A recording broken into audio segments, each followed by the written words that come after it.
Hello students, today we will discuss a topic in econometrics, that is deriving OLS estimators. So before we discuss about OLS estimators, I would like to give you a brief review about a regression function. Now you might have studied this in your statistics paper. A regression line is given by an equation y equals to a plus bx. Now this is a linear regression line where y is your dependent variable,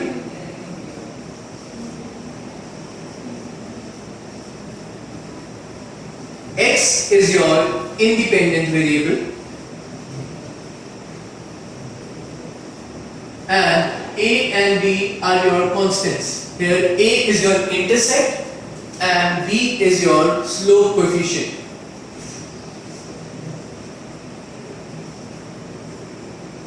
So this is a regression line. Now you have also studied this regression line in your macroeconomics paper. This same equation can be written down as capital C equals to C bar plus By. Now this is also a regression line where C is your consumption, Y is your income, C bar is autonomous consumption, and B is MPC, that is your slope coefficient. Now in this equation, I can say that my consumption is dependent upon my income. Therefore, consumption is the dependent variable and income is my independent variable. Now, the equation can be bifurcated into two parts. One is stochastic form and the other one is non-stochastic form. Now, is it necessary that income is the only variable that is impacting my consumption? Of course not. There are many other variables due to which my consumption gets impacted, like savings, number of members in the family. Let's say for example I have two people, one is earning 10,000, another one is also earning 10,000, but the person A has 4 members in the family while B has 10 members in the family, but their income is same. So even if income is same, members are different in the family, so their consumption level will also vary. So I can say there are many variables apart from income that can impact my consumption. So it's important that we introduce those variables in the model. But still, as we can see in this equation, I have introduced only income but not the other variables. Why is it so? So that my model don't become complex and it's easy to understand in a two-dimensional plane. But here in econometrics, we will definitely introduce more variables in such a manner that my model will not become complex and still it is theoretically justified. So let's understand the stochastic form of SRF. Now when I say stochastic form of SRF, SRF stands for sample regression function. When I'm taking data out of the sample, not from the population, then it is called sample regression function. And the same equation that we just discussed, the consumption income model in econometrics, can be written down as yi equal to beta 1 cap plus beta 2 cap xi plus ui cap. Now when I put cap on the values, they are known as estimated values. So here beta 1 is my intercept, but beta 1 cap is the estimated value of the intercept. Beta 2 cap is the estimated value of the slope coefficient. And here I have also introduced a term ui cap. Now ui cap is known as residual term. Now if it is a consumption income model, so my dependent variable yi is consumption, my independent variable xi is my income. My consumption is dependent upon my income because my beta 1 cap and beta 2 cap are constant. So as xi changes, yi will also change, and yi also depends upon my residual term. So here residual term includes all those variables apart from income that impacts my consumption. So in this way I have introduced the other variables I was talking about, but it comes under ui cap, that is the residual term. Now if I rearrange this equation, I can say ui cap equal to yi minus beta 1 cap minus beta 2 cap xi. So just rearrange the equation. I have calculated ui cap as yi minus beta 1 cap minus beta 2 cap xi. Now I will apply certain methods to derive the values of beta 1 cap and beta 2 cap. So deriving beta 1 cap and beta 2 cap are nothing but OLS estimators. Now what is OLS? OLS is ordinary least square approach. To understand the concept of OLS, you can watch my another video. But here let's focus on this equation. If I see this equation, what we need to do, we will square both sides and take summation. If I square both sides and take summation, the above equation will become ui cap square summation equal to yi minus beta 1 cap minus beta 2 cap xi square with the summation.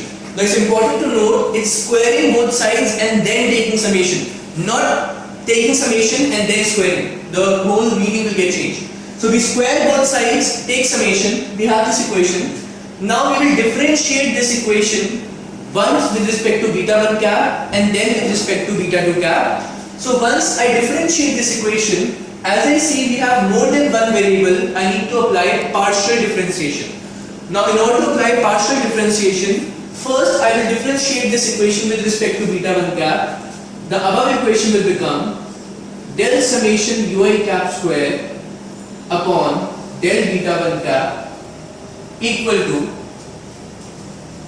to summation of yi minus beta 1 cap minus beta 2 cap xi multiplied with a minus 1 sign. So here I have applied partial differentiation. This is of the form x to power n. So if I solve x to power n, this will become nx raised to the power n minus 1.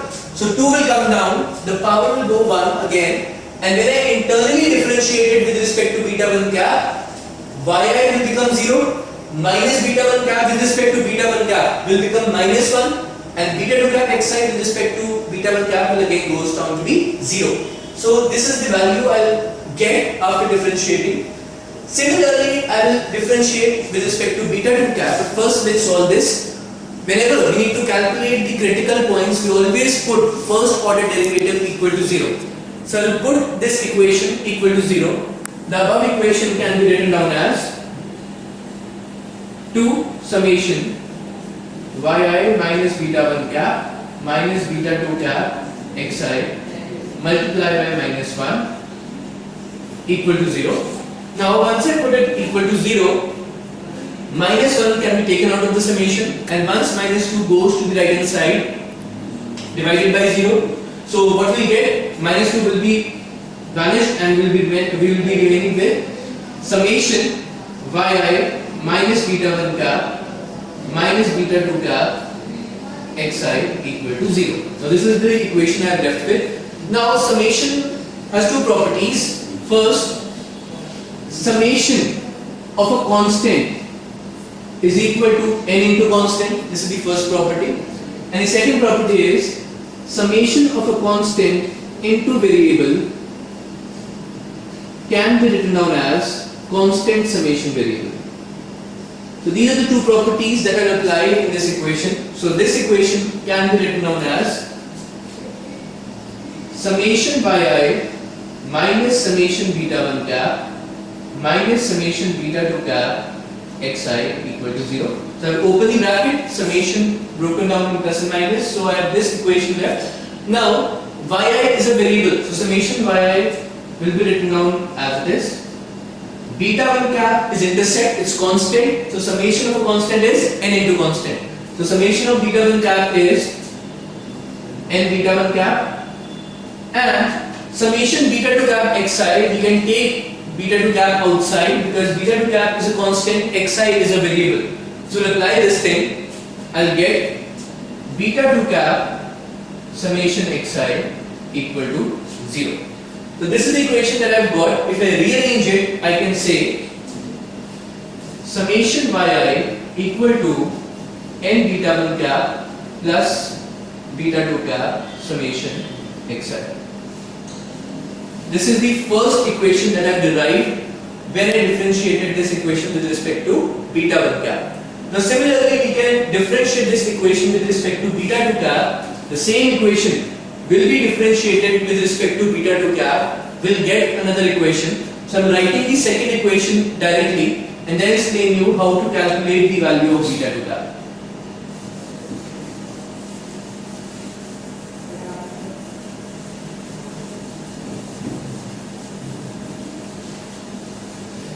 So the second equation that I'll get after differentiating with respect to beta 2 cap is summation yi xi equal to beta 1 cap summation xi plus beta 2 cap summation xi square. So this is the second equation I'll get. I'll repeat, summation yi xi equal to beta 1 cap summation xi plus beta 2 cap summation xi square.